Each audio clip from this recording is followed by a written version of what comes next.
Japan is known for its unforgiving work culture, characterized by long hours, obligatory drinking parties, and a rigid hierarchy. But a post-pandemic reset and shifting attitudes among the younger generation are slowly driving change. Well, CNA's Michio Ishida follows one such young worker to find out more about this generational shift.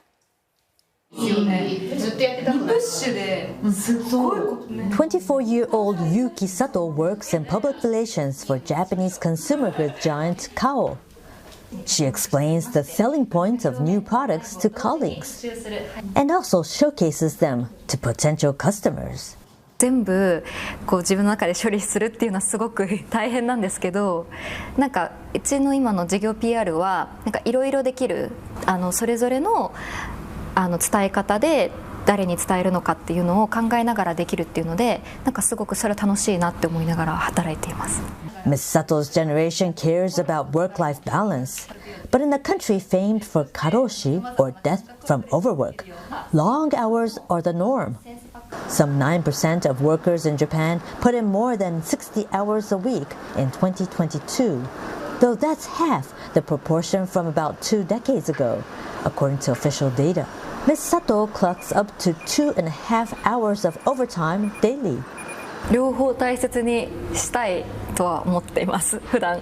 やっぱりなかなか難しくて、すごい仕事から帰ってほぼ疲れて寝ちゃうとか、もう日常茶飯事なんですけど、対立寝会パックっていうものがアタック。This is Ms. Sato's first full-time job.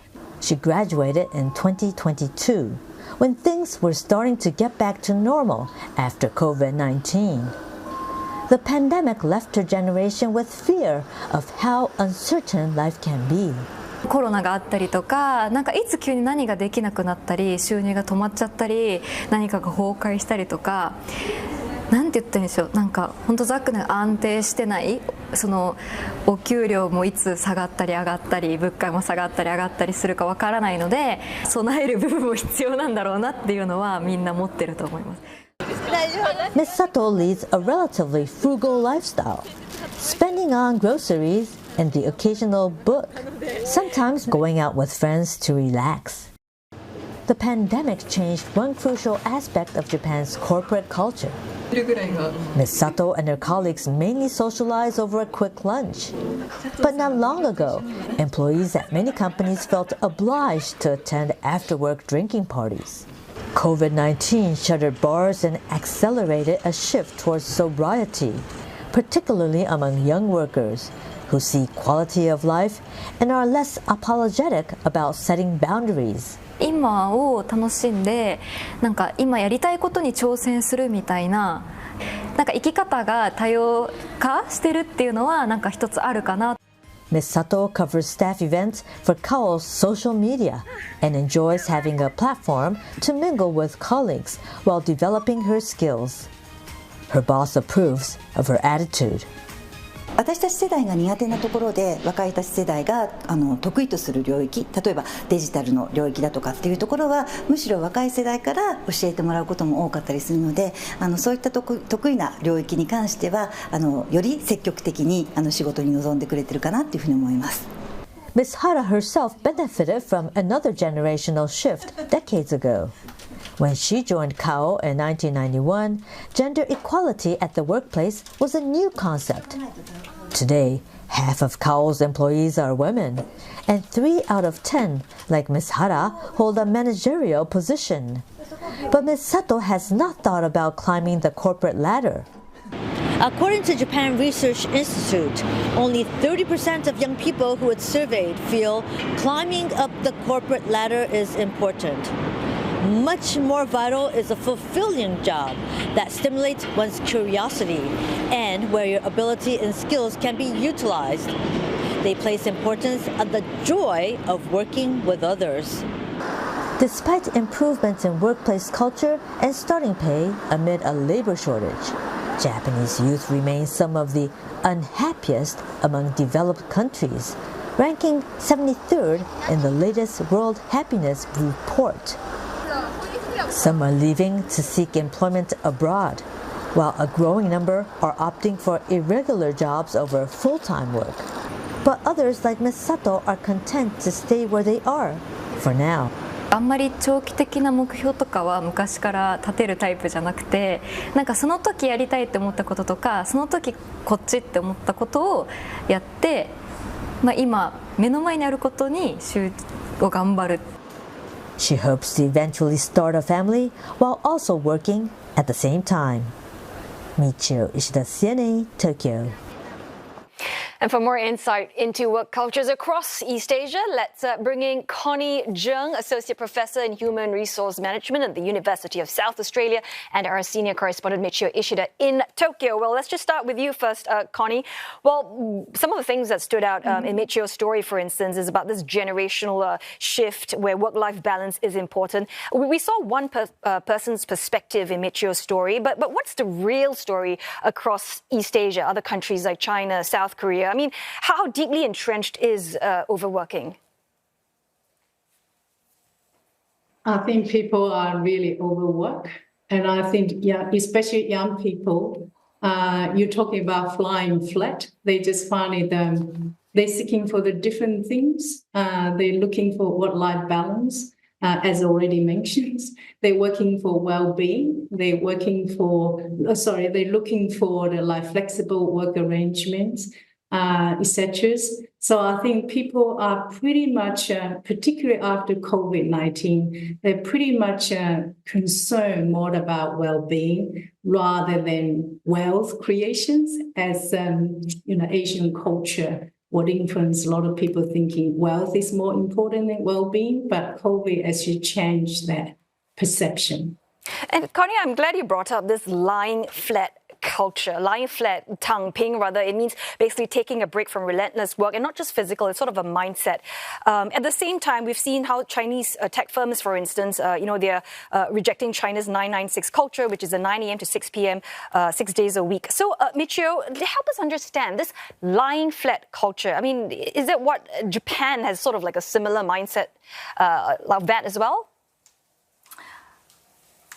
Well, Japan, okay, let's say Japan doesn't call it a lying flat culture, as you've been talking about. Let's say Generation Z doesn't seem to have big aspirations. They seem to want to take it easy, but at the same time are realistic. And they only know Japan as a stagnant economy. They haven't experienced Japan's economic bubble when Japan rose to become the second largest world economy. For them, Japan's economy is about deflation, wages not rising.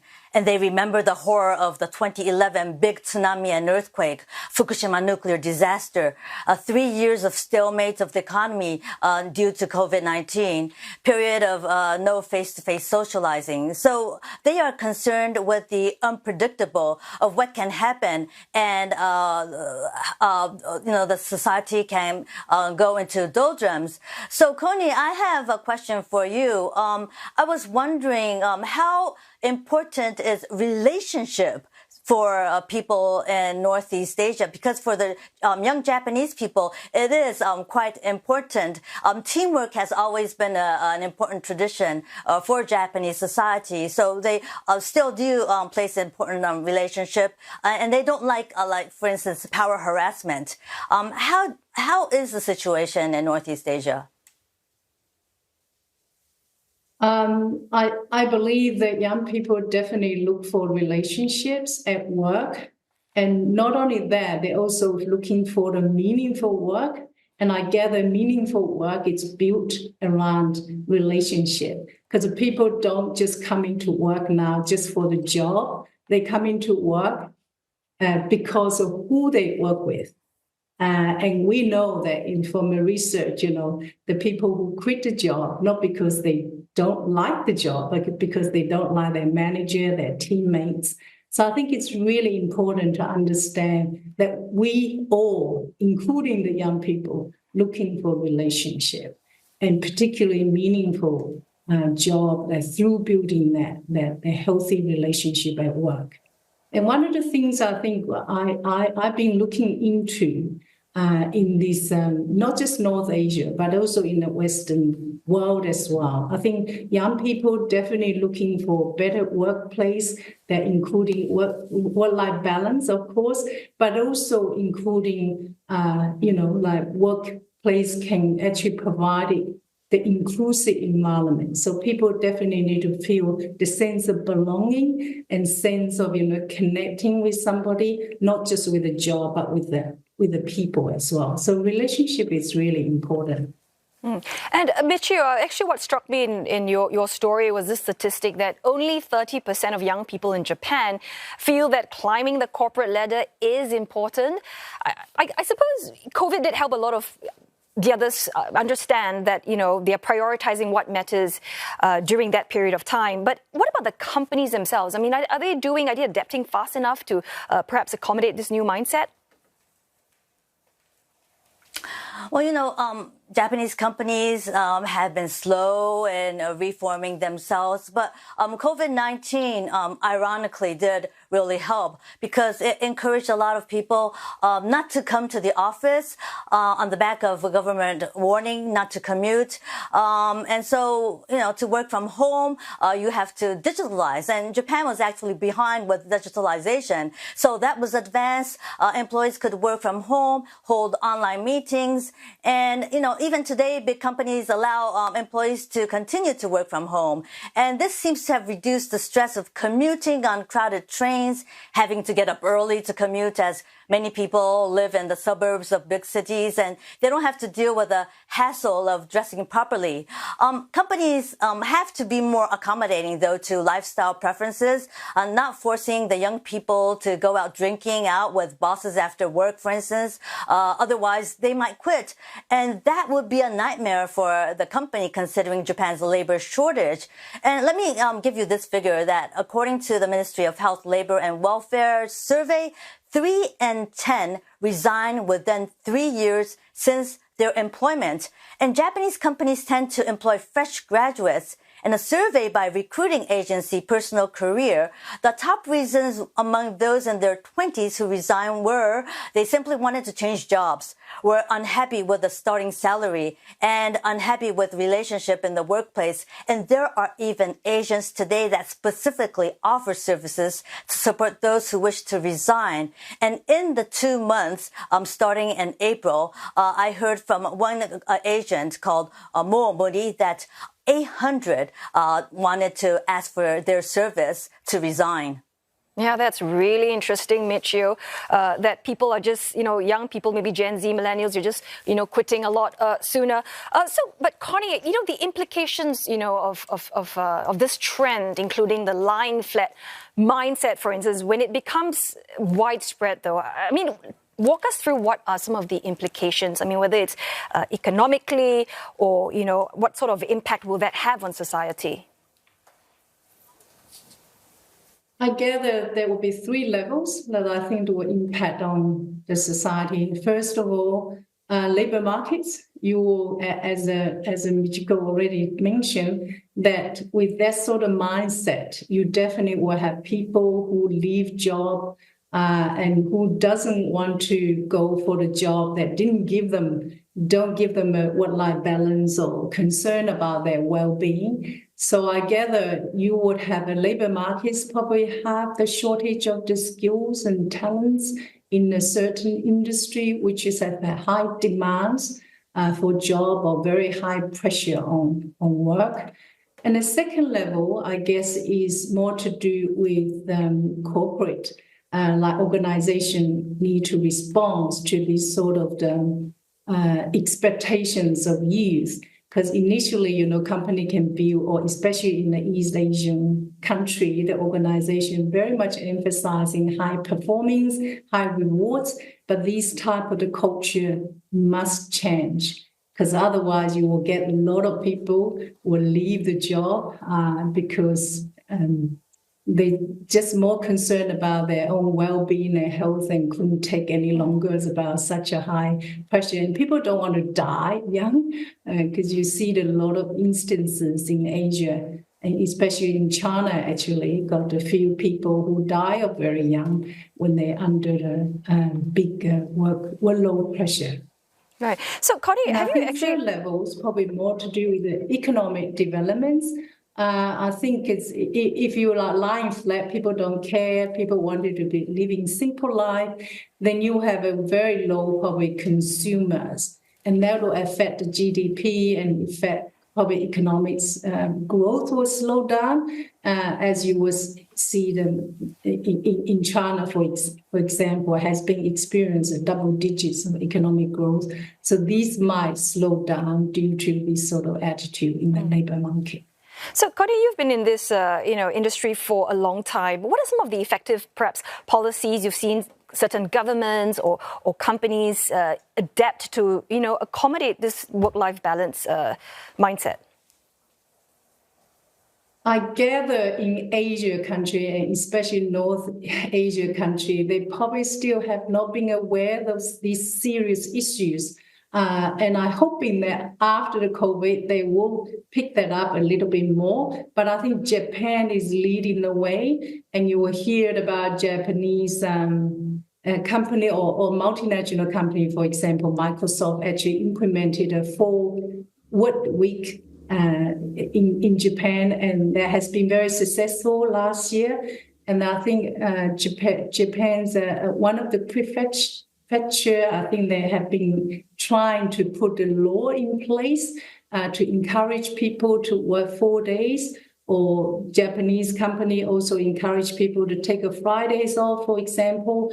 And things like that, I think, will be really helpful. And I hope in the other Asian country will pick that up and maybe starting to think about 4 days work week instead of getting people to work 7 days, actually, at the moment.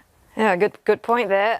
So, Michio, I guess just a quick one here. Another stat actually that stood out for me was the fact that Japanese youth remain some of the unhappiest among developed countries, ranking 73rd in the latest World Happiness Report. Is this a kind of stat that the government is looking into very seriously and perhaps also augmenting policies to embrace that? Well, let me give you another data. A hiring agency called Umeshin did a survey of teenagers up to those in their 50s. And based on that, they say the Generation Z are least happy with their work and their wages among all other generations. And Prime Minister Fumio Kishida has been calling for companies to raise the basic wage. And big companies have responded. But it's really tough for small and medium-sized firms to raise wages. So really, it is the government, what the government can do is really limited. But they can pressure the corporate sector. It's really up to companies to reform employment conditions, work ethics, accommodate today's young people in an environment they wish to work and, try to get them to stay and work for long years. That's right, Gen Z and the millennials, they are certainly changing the working landscape. Well, thanks so very much, both of you. Connie Chung, Associate Professor in Human Resource Management, University of South Australia, and Michio Ishida in Tokyo. Thanks so much for